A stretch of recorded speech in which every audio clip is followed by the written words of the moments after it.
Welcome to What Matters to Me and Why here at UCI. Thank you for joining us today. This is our 50-plus presentation.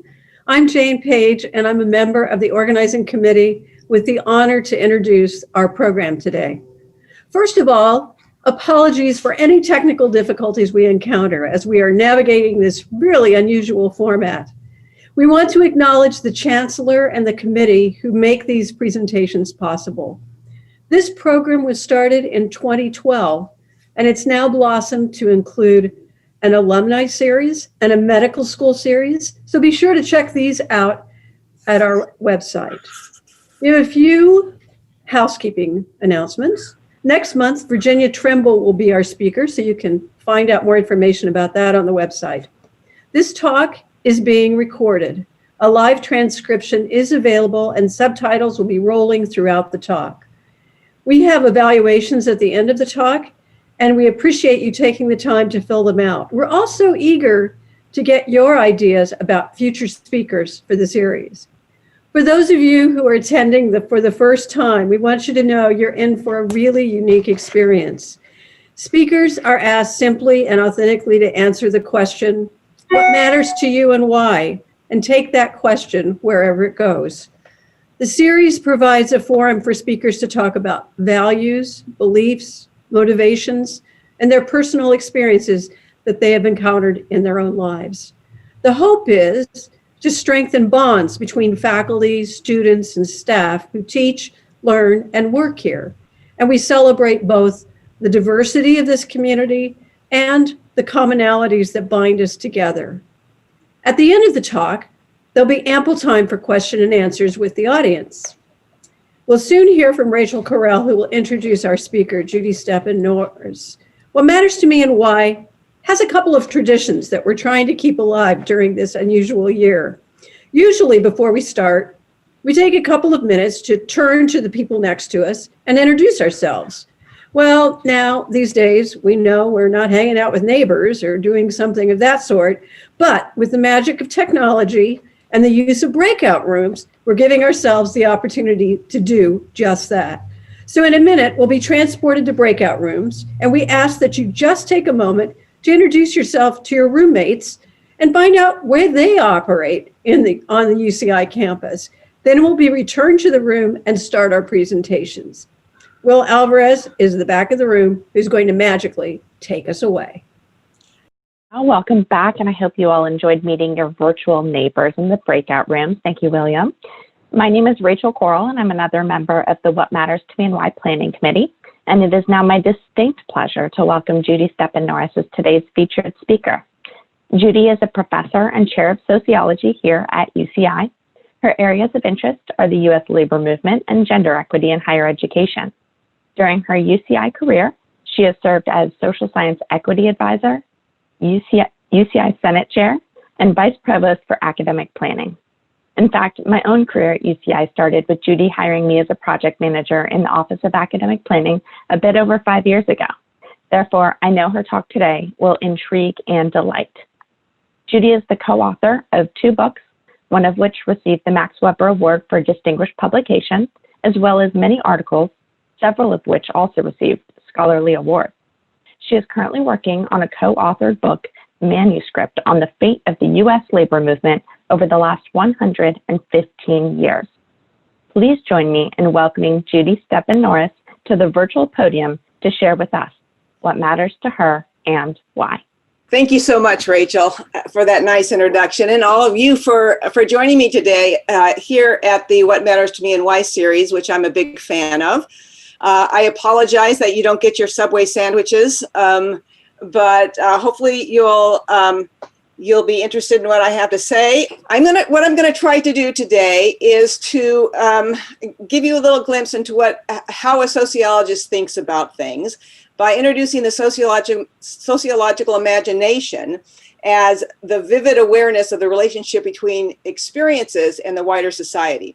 So in other words, the sociological imagination leads us to understand events that we experience as individuals and the world views that we develop as both embedded in history as well as larger social structures. So many of the things that we experience as personal troubles or failures And on the other hand, things that we experience as success or achievements are in part due to larger structures that we face in our lives.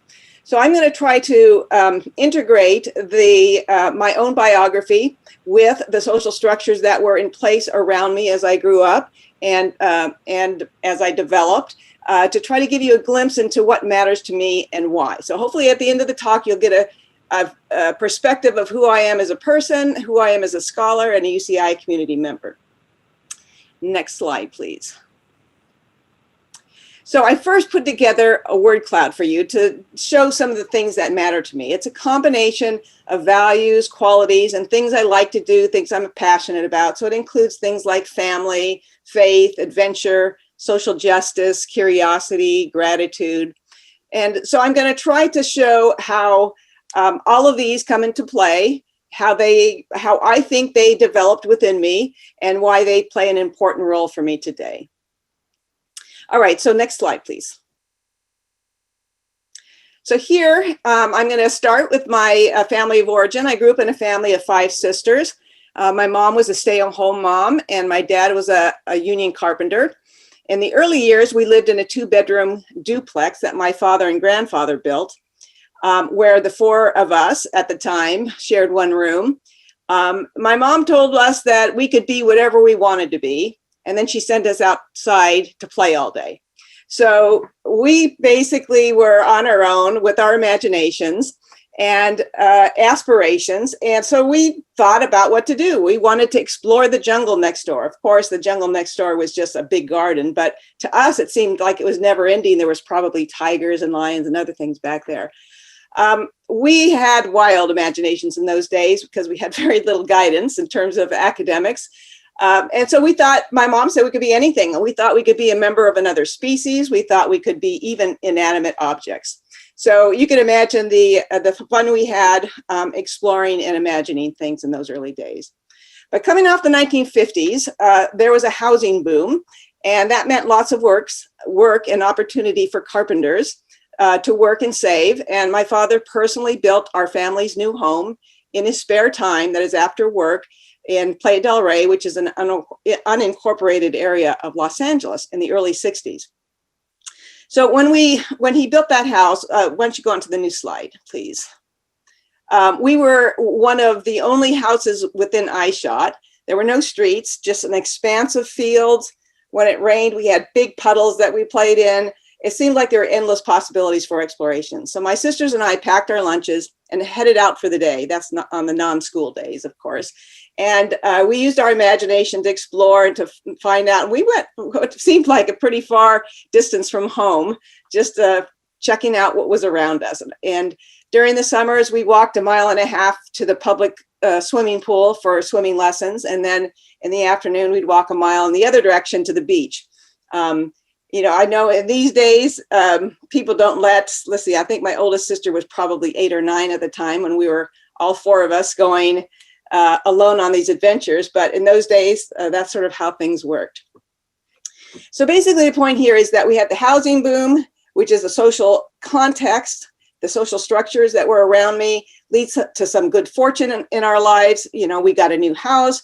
Instead of sharing a room with 3 sisters, I shared a room with 1 sister. And we had the ability to explore the environs. I think that's where my love of nature and my love of adventure comes from. But then there was a change in the social structure around us. For many years, craft unions had allowed nepotism to play a role in admissions to apprenticeship programs. And this practice led to the exclusion of ethnic and racial minorities in the skilled trades. And in fact, my family was part of this, in fact, because my father and grandfather were both union carpenters. So that was the negative side of it. The positive side of it is that the civil rights movement arose in the 60s, and it highlighted the role of unions in fostering racial injustice. So there was a series of executive orders, administrative changes by Kennedy, Johnson, and then Nixon that were aimed at increasing minority hiring in construction unions for government contract work. So that's all positive. But then the Nixon administration took the opportunity to take it a step further and to break organized labor's influence, not only over job training and hiring, especially in the building trades, but also vis-a-vis employers. So government programs trained considerably more skilled carpenters than they needed, which of course led to unemployment, high levels of unemployment, about 12% in the 60s and 70s, and also many strikes in the industry. So for my family, that meant some personal trouble. The family struggled to make ends meet, family of 7. Even with the level of skills my father had, it didn't lead to steady work for him. So twice, and please go on to the next slide, he had to travel abroad for paid work, including trips to the Antarctic and to the equatorial Pacific, where he logged long hours away from home on large government projects. So here's a picture of him at Inuit Atoll, which I later found out was one of those, what do you call them, a basket for atomic weapons, where they shot bombs, and it was a very radioactive set of islands. And they were there to help with the effort to clean up that place. And then in Antarctica, he went and worked on the McMurdo station, where they were doing some new chalet for the scientists there. All right, another aspect of social structure that impacted my life was the union rules. So the Carpenters Union had been around since 1881. It's a very old union, and it had restrictions in its bylaws, including prohibition against members using their skills while on strike. So while the union had strike benefits, they were pretty meager, and especially to cover a family of 7. So what do you do when you're out on strike? You can't use your skills to have any other type of job. So it meant that, we had to tighten the belts, eat pancakes most nights, and so on during those times. So here's another intersection between how I experienced larger social structural conditions that were impacting my family. So that's the economic side. Another domain of the social structure that also greatly impacted my life was religion. During the 60s and 70s, the Catholic Church supported a particular theology and traditions that were interpreted in different ways by different cultures and within cultures and individual families. And in the 1960s, Los Angeles, at least in my experience, the Catholic Church emphasized children's deference to authority, memorization rather than understanding as a basis of faith, and a fairly strict enforcement of gender roles. Now, my family was also Catholic, but it interpreted things a bit differently. Our Catholic upbringing in the home emphasized the importance of honesty and kindness, perseverance, and whatever we took on.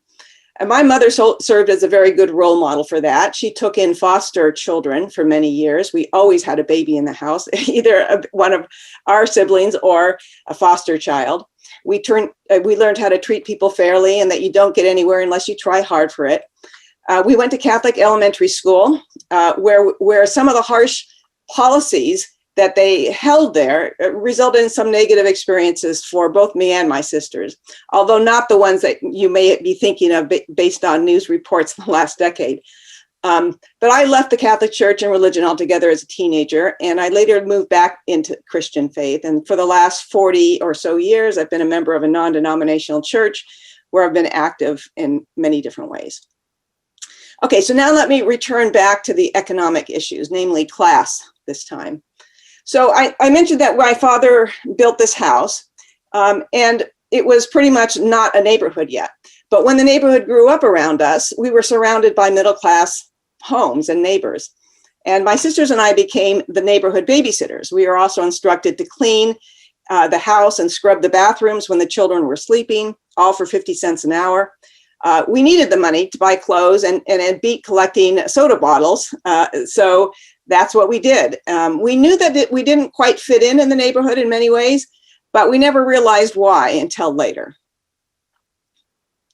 So I slowly acquired a list of grievances. I was curious and interested in many things, but didn't have access to ways to satisfy them. I loved stories, learning about the world, but we didn't have books in the house. So I wanted to see the world, and my family didn't have money to travel. I loved sports, but there were few opportunities for girls to play during those days. And even if there were, my family probably couldn't afford the fees that it required. In my Catholic grammar school, the school reserved 3/4 of the play yard for boys. including a large grassy area for football, basketball court, volleyball court, and it relegated a very small area for girls to play foursquare. I didn't like missing out on the fun. I wanted to exercise. I wanted to have a fun recess, and I didn't really like foursquare. I wanted to have hot dog day, but that costs extra money. So my family was a little bit different. They ignored pretty much gender stereotypes and allowed me to express my tomboy proclivities. They gave me gifts that I asked for, including a fire truck, cowboy boots, baseball bat and glove. But I was required to wear a dress uniform to school and also on Sundays. And I didn't like wearing dresses because it made it difficult to play like I wanted to. So none of this seemed fair to me. And given that we were taught to be fair to others, these injustices greatly bothered me. At age 15, I met Rick, the love of my life, in the ocean in Playa del Rey. We have a lot of different, we have very different personalities, but a lot of things in common. And I'll return to us and what we do a little bit later. But first, let me mention a little bit about the importance of family in terms of elders here. So Rick and I attended different high schools while we were just after we met. And we both worked at his grandparents' Italian restaurant all through high school, 5 days a week. And while working there, I got acquainted with Rick's Italian grandfather, who was a very interesting character. He was one of the toughest bosses I've ever had in my life. He was very hard to work for. But we also became close friends and had many deep conversations over the years, along with discussions about his experiences as a young Italian immigrant to the United States at the turn of the last century. He became Alfano the Great. He did tightrope walks and riding a bicycle, shooting a gun 10 floors up between Chicago buildings. He also participated in cross-country race from LA to New York, but he had to drop out in Albuquerque because he injured his foot while dancing that night. He acted in silent movies and played the part of American Indians, but he had to stop when sound was added because of his thick Italian accent. Our elders have so much interesting information to share with us. We spent many hours visiting with my maternal grandmother, who told us about being chased by Pancho Villa near the Texas border. Texas-Mexican border, and the strikes of what she knew as the I Won't Works. That's the IWW, the Industrial Workers of the World, and her volunteer work and the dances she attended during World War I. We visited with my aunt and uncle on my paternal side, heard about her childhood growing up in Ohio with my dad during the Great Depression, the road trip they had to California after the war where they lost most of their belongings on a mountain road, and my uncle's childhood experiences delivering donuts as a boy, and then in his experiences in World War II, building in the South Pacific, building airstrips while under airplane fire. They both lived into their 90s, as did my dad, who recently passed away at age 96. And he talked with us about his World War II experiences at an Air Force training station in Puerto Rico, and also about his trip to Antarctica and Inuit. So these visits and conversations transmit important information regarding our history and heritage, and they also alleviate our elders' loneliness. So I've really enjoyed getting to know my elder family members and to hear their experiences. And as I'll mention in a few minutes, I think that leads to my interest in oral history that I've also enjoyed as a scholar. Okay, now back to my high school years.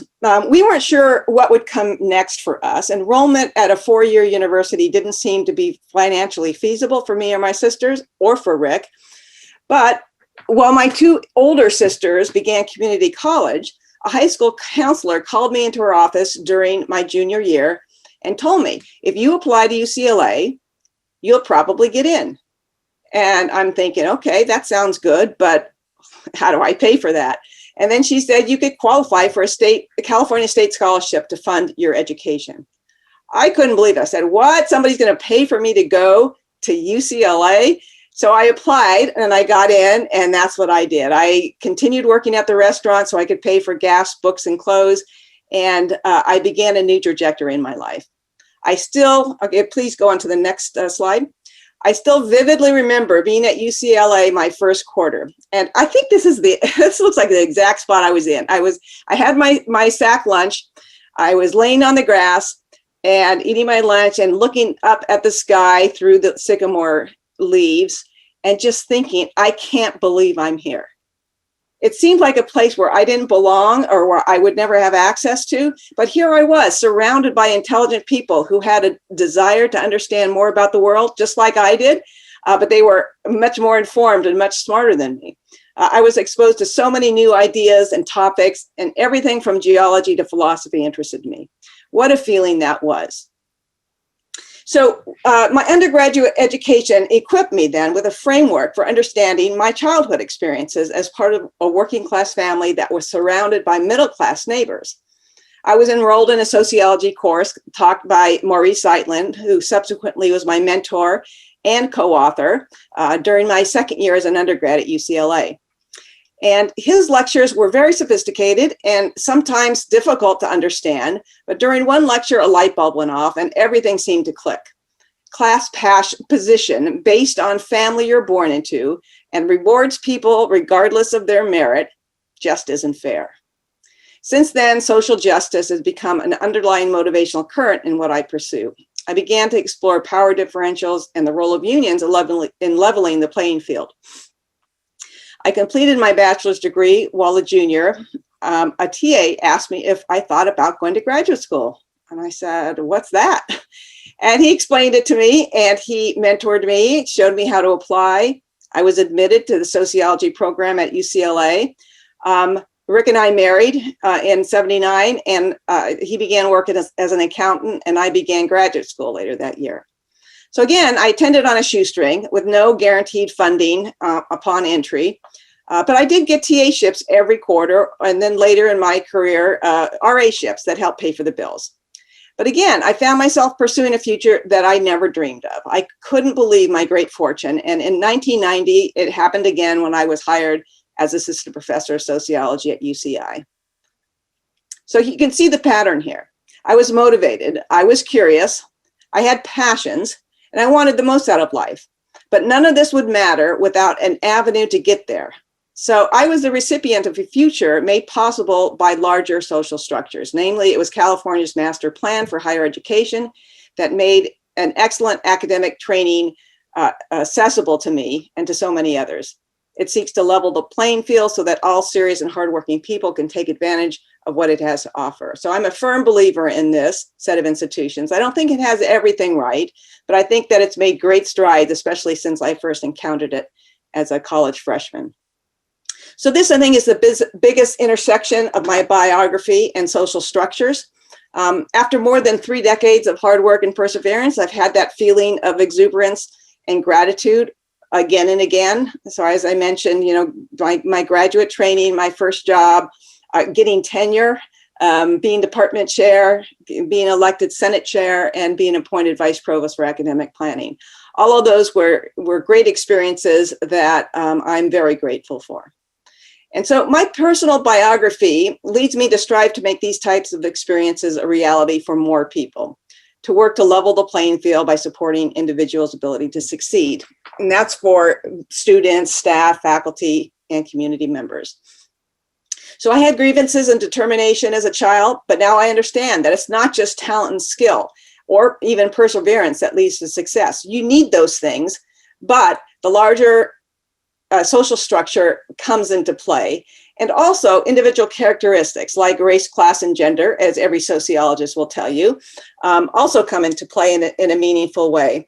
And I understand that these factors, these characteristics also make me advantaged in many ways. I had friends growing up, family friends that lived in the projects. I went to junior high and high school that had busing and was fortunately that they had busing and was able to meet friends from different backgrounds that I would never have met otherwise. And I've watched some of them prosper greatly afterwards. So that's why I think that UC's excellence and accessibility is so important for our state. And I'm really pleased to be part of a university here, UCI especially, that facilitates upward mobility for students and is even a national leader in this area. Okay, so now we can go on to the next slide, please. to finish the personal side of things, here's Rick and I now and then. So that's when we first met at 15 there on the right, and a recent bike trip during the pandemic there on the left. We have a great family. So Rick comes from a huge Italian family of over 100 people that gets together every Christmas Day for celebration, and also other events too. And if you go on to the next slide, we have a family of 3 boys, now young men, and 1 daughter, 2 biological and 2 adopted. So here's, I couldn't find a picture with all of us in, but here's 2 pictures that includes all of us. We have lots of family traditions, celebrating the holidays together, celebrating birthdays. We have a special, this is probably a tradition since Rick and I were 15. That's the Monday night dinners at Grandma's house. So every night my Italian mother-in-law fix a big dinner, and we all gather there and have lots of intense discussions about politics, social issues, and what's going on in each other's lives. We also do vacations together. Rick and I really like to hike. We've done long hikes like Mount Whitney in the Grand Canyon, and also like to do lots of smaller hikes around here in Orange County. We like to ride our bikes, kayak, ski, swim, and travel. I love to read and volunteer my time to good causes and visit with friends. And until recently, Rick and I served as volunteer mounted patrol for the National State Parks, where we rode on horseback to help hikers who might be lost or without resources, maybe water on hot days and so on. We've done lots of interesting adventures like cave exploring and snorkeling. I'd love to scuba, but just haven't had the opportunity to learn yet. And most of my life, I lived by the beach. I lived within walking distance of the beach most of my life, and I always wanted to learn how to surf.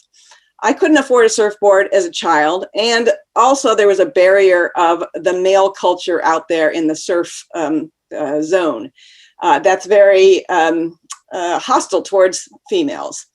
But I learned to surf in an all-women's recreation class at age 40, where they roped off a section of the beach for us. And of course, it was held January to March, 8 o'clock on Saturday mornings. That was a cold time of year, but I really appreciated the opportunity to learn how to surf. I'll tell you a little story here. A classmate and I decided to practice outside of class. And so we went to an area called El Porto to surf one morning. And when we got there, there were 2 teenage boys in the water. We paddled out, and shortly thereafter, one of the boys said to the other in a loud enough voice for me to hear, "Hey, dude, do you see that gnarly shark?" And I, understanding the hostile climate for girls and women in the surf space, immediately disregarded it as a blatant attempt to get us out of the water. So I just went on my way. I caught a wave. I got up on my feet, and a huge, I don't know how big it was huge shark went right under my board, parallel with the wave. So we got out. But this is a reminder, you can't always apply your understanding of social structures like gender relations and surfing to every personal experience. All right, let me move on to travel and adventure. So curiosity was one of the words I put on the word cloud. I think that drives my sense of adventure. I love to find out how things work, what causes things to happen, how people in various cultures live, how they eat and drink and their history, and to explore the natural and human-made wonders of the world. This means I love to travel, both domestic and foreign. And we've been fortunate to be able to travel beginning after I got my first academic job to places all around the world. And I've enjoyed each and every trip, talked with the people who lived there, learned about their culture, their challenges and opportunities, experienced the food and drink, the physical environment, and come away with a new appreciation for each destination that we visited. Another fun thing that Rick and I do on the side is to search in estate sales for unique and interesting objects. We have a little eBay business where we sell the things that we find. And sometimes we find things that puzzle us that we don't even know what they're used for. So it's fun to bring them out at a dinner party and try to get our guests to figure out what they are. So, for example, we found this weird contraption that looked kind of like an old-fashioned egg beater with the 3 claws on the end, and we had no idea what it was. It had kind of a pretty handle. So we brought it out at a dinner party, and somebody figured it out. He said, It's got to be something you use at the table because it's fancy. It's not something that belongs in the garage or the kitchen. And it has something to do with serving the food. And it turns out after we had that revelation, we did a little bit more research and found out it was the utensil that you use to hold on to the leg of the lamb when you're cutting the lamb at the table. So who would have known there was a special tool for that, but we found it at an estate sale and somebody actually bought it. All right, so let me say a few things about creativity because that's also a word on my word cloud. Creativity has been important to me since I was young. I always liked the visual arts. I always liked to draw, and I learned how to paint, and I've done lots of other art forms during my life. And my family is also very creative. One son is a jazz musician and composer. Another one's a poet. My daughter sings, and my husband's writing musical novels in his second career. The music you may have heard at the beginning and that will be played at the end of the talk is some of the lo-fi music that my son Devin has composed that's now on Spotify. I think that the arts offer a time to refresh, uses up parts of our brains that we don't normally use and ignites our creative juices in other areas of thinking. So thinking outside the box is what we need in many situations, and taking time to refresh, adapting ideas from one realm to another, including people with different perspectives and life experiences in our conversations all contribute to our ability to be creative and to move forward. All right, I'll just say a few words about who I am as a scholar. I think Rachel kind of covered most of it.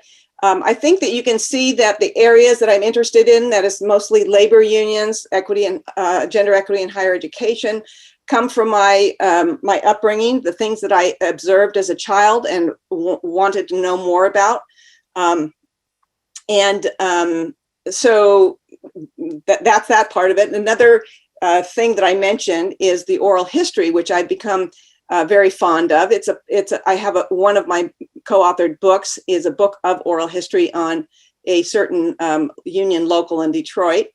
And I also like to have my students in the sociology honors seminar use oral history or some other methodology where they can write a paper from start to finish, do their own research project and write it up in 10 weeks. So most of them do oral history projects, and many of them use their family elders as their interviewees, which I really like a lot. I've seen a lot of very interesting projects come out of the student projects. All right, a few words about me as a community member and leader. So inclusive excellence has been something that's been very important to me.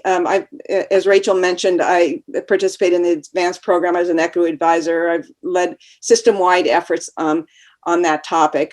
I'm a firm believer that we can't have excellence without inclusion.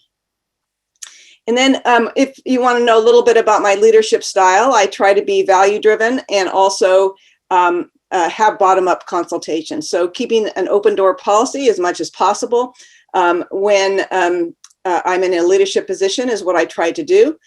So hearing from the colleagues and staff and students and community members is crucial to being able to feel the pulse of any organization. So I try to make sure that I keep that door open, even virtual door open during the times when we can only meet over Zoom.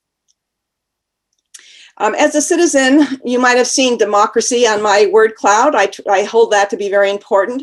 I began my political activities when I was at UCLA in the 1980s in graduate school with the anti-apartheid movement and organizations working for social justice in El Salvador. I've supported many political movements and NGOs throughout the years. And in our current political atmosphere, I have been very active in politics, I'll just put it that way, participating in demonstrations, political campaigns, contributing money, phone banking, and canvassing neighborhoods. So gratitude comes with giving back. So gratitude is another thing on my word cloud. I have been the very grateful recipient of the huge gift of undergrad and graduate education from the UC. And I want to try to give back as much as I can. I do that by participating in the first generation programs that we have on campus, but also I'm involved in homelessness campaign that the Orange County United Way organizes. I'm a volunteer for Stand Up for Kids that works with local youth to help them navigate higher education. I serve there as a college navigator and a mentor. And because I have the blood that everybody wants, I'm the universal donor, type O negative. I also give blood regularly. And as I mentioned before, I volunteer in my church. All right, so these are some of the things that matter to me. I hope my talk helped you to understand who I am and what motivates me. And hopefully most of those things on the word cloud now are clear. And I would love to hear your questions so I can elaborate more. Thanks very much. Thank you so much, Judy. What an incredible story, and thank you so much for sharing what matters to you, especially validating my fears of the ocean with your shark story. At this time, we'd like to open up for questions from the audience. As a reminder, you can ask your question in a variety of ways. So we do have the chat feature, the chat button at the bottom of your screen. If you want to type in your question, I'll be reviewing the questions that come in there. You can also raise your virtual hand on Zoom. So there should be an option under the participants tab to raise your hand. And I'll also be checking video to see if anyone has their actual hands raised on video. So go ahead and ask your questions. I'll give you all a moment. All right, I see Marcelino Pena. It looks like you've got a question. Yes, hi. Thank you for your biography or your information, your personal information. That was great.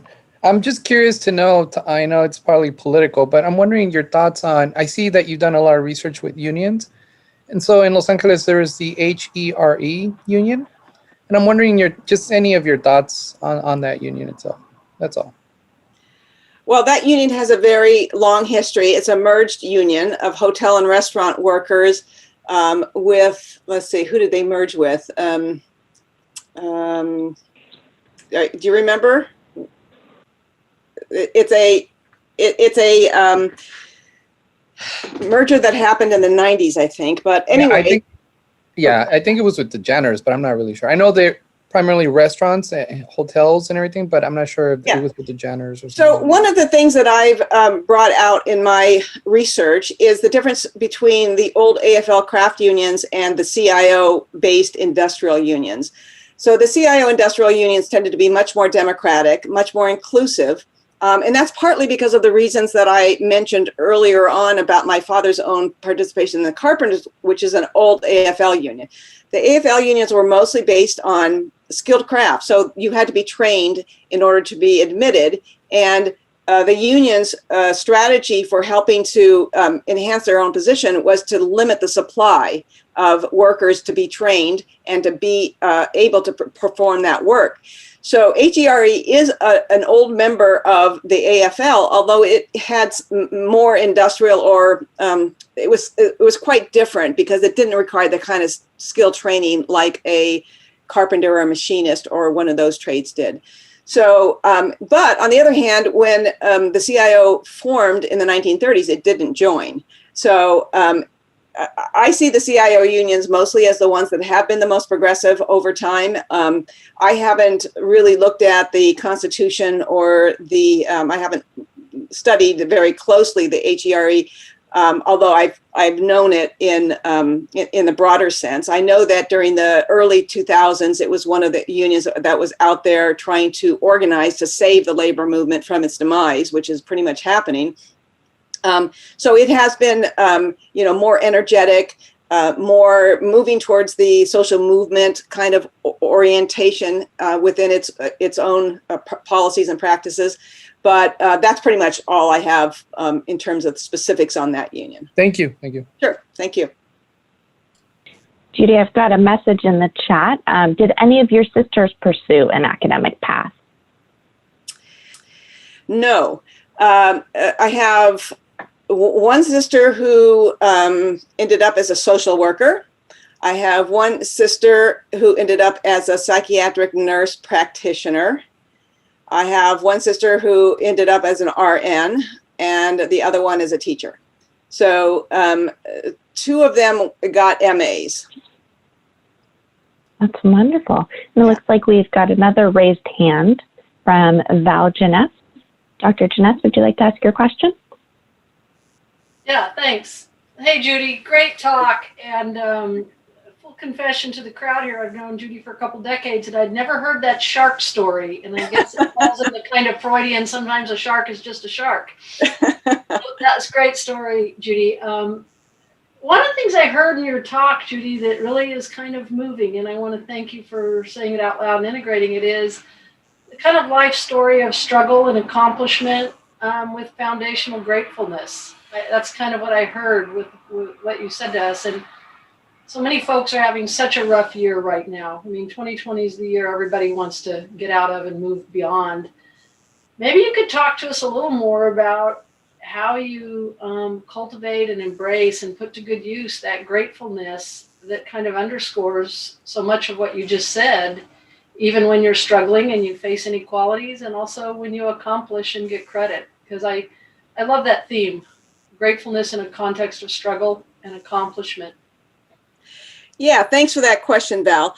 As a kid, it all seemed to be personal and individual. It's like what we try to do. I saw all those inequalities around me, but I really didn't understand what they were about. Why is it that those people have this kind of car and these kind of clothes and get to do these kinds of things? And I didn't really understand why. But now understanding the larger social forces in our lives and how we intersect with those makes me grateful, because I also have a perspective on history where I know that so many people, most of the world's history, people that were born in unfortunate positions in their societies didn't have those opportunities, right? So we do have access to them. And so that realization is the thing that really makes me grateful. Now, what do you do with it? So, for example, when we began in the pandemic, I looked around at the situation. I saw how many people were becoming unemployed, how many people are forced to go out there and work face-to-face with other people and expose themselves to the virus. I saw people that were struggling financially and so on. So at that point, I said, I need to do something. I am so privileged here. I have a job where I can work out of my house. I can continue to do what I've been doing. No difference except for the terrible, unfortunate fact that we can't go outside much, right? Okay, but so much fortune, good fortune compared to other people. So I use as an opportunity to sort of scale up my volunteer and other kinds of activities that can help people who are not so fortunate. So I try to be cognizant of the extent to which I'm falling on the fortunate side of things, and to try as hard as I can to give back or to equal the scale, even in a small way. I know that it doesn't really equal any scales, but I can just do what I can do. And so I don't let the bigger situation of large scale inequalities stop me from doing the personal level of efforts. Thanks. Thank you, Judy, and thank you for that question. The next question we have in the chat is, do you think unions will innovate to a different model? That's an interesting question. And in fact, there are some alternative models. There are worker centers, which are quite different than unions. And there's also a pretty big bifurcation in public versus private sector unionization. And part of the new book project that, it's not new, the book project that I'm trying to finish talks about is the different trajectory and the different trajectory of those two types of unions. So in the early part of the century, it was private sector unions that prospered, and it was very difficult for public work unions to do anything. Because of some legal changes in the 1960s, now we have much more prosperity among the public unions, and the private ones are declining. We have now some more extensive activities on the part of states to limit the success of not only private, but also public unions. So public unions are starting to suffer now too. So you have that difference, I think, is important to understand. Worker centers, another alternative. And then, of course, you have other social movements that attend to communities' interests in various ways. So I personally think that it's important to save unions, because at the workplace, they are the only thing that prevents an employer from being royalty over people's lives. That is, people don't have a say in the workplace unless there's an organized group that advocates for their rights. So, people say, well, we don't really need unions anymore. We have the 5-day week, we have 8-hour day, we have vacations, we have all this stuff. But the question is, how long will that last if there's nothing that's putting the pressure on the employers to actually deliver that? Thank you, and thanks for the great question, Rosanna. We have another question from Willow Bowers in the chat. Said, thank you for sharing your story. How did your large family celebrate or not celebrate Indigenous Peoples Day this past break? Well, that's interesting. We didn't really have much of a celebration. It was the COVID situation was ongoing, so we didn't really do anything. But interestingly, in the early days, being Rick's Italian family, especially his grandfather, liked to celebrate what obviously to them was Columbus Day by going downtown to the Italian section of the town and partaking in the activities there, including a parade and so on. So the more broadly understood change in that hadn't occurred yet by the time he had passed away. So that wasn't even an issue of our conversations at all. But I would love to hear how you celebrated. Oh, well, I don't actually have close ties to most of my family, but I also live with one roommate so we just had dinner together since we're one household, and Zoomed a few friends. Nice. And I also shared a lot of resources to some of my friends about the struggles of Indigenous people in America. Yeah. That's really important, and it's interesting to watch the UC evolve in its relationships with the Indigenous tribes that were first inhabitants of the lands that we all share on the UC campuses, so I'm really looking forward to a further development of that and incorporation of those tribes into many of the things that we do on campus. Our next question comes from Peter Donovan. Dr. Donovan asks, how is your writing going? And when you write, do you study other things like the impact of Pliny the Elder, for example? Thanks, Peter. That's an inside joke, that latter one. I haven't had a Pliny in a while. I think I need to have another gift from the APG for that. So yes, the writing is coming along. We have a contract with Oxford for delivery in May, and I hope we make it. My co-author is the mother of 2 small children, ages 6 and 4 or 3, I think. And her husband is a respiratory therapist. So he's out of the house and very busy. So she is a professor at UMass and has a lot on her hands. So we're trying to keep on track. So hopefully we'll deliver it in May. Thanks for asking. As I just mentioned in the chat, we have time for just one last question before we do our wrap up. Anyone like to have the honors?